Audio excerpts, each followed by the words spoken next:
631 on Broadway, not shot.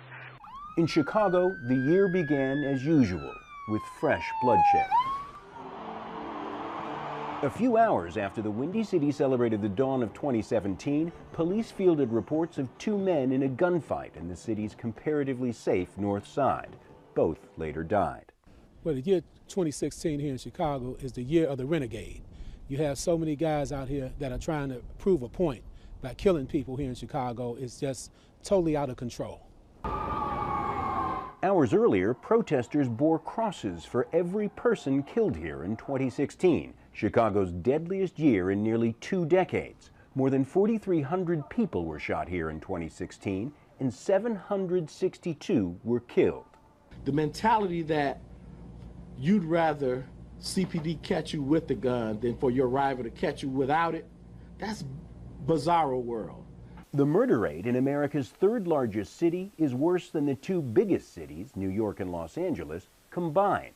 It's left many residents physically and mentally scarred. Someone could be on the side of your house dead at any time. It's scary. It's scary. And when you get out your car or you walk from a bus stop, will you be the next victim? She's hardly alone.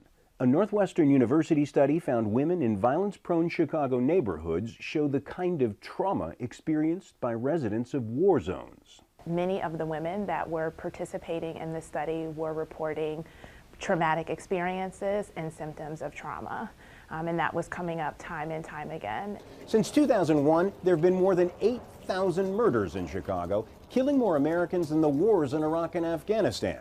The longest the city went over the past year without a fatal shooting was 4 days. Yet police stops and arrests have dramatically dropped. So as shootings have risen, police have actually grown less aggressive.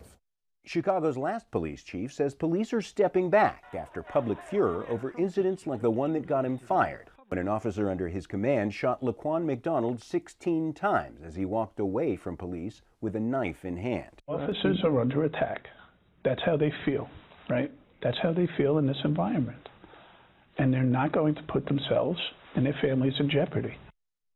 Unless something changes in the coming year, the combination of increased shootings and relaxed enforcement does not bode well for America's most violent major city in 2017. John Hendren, Al Jazeera, Chicago.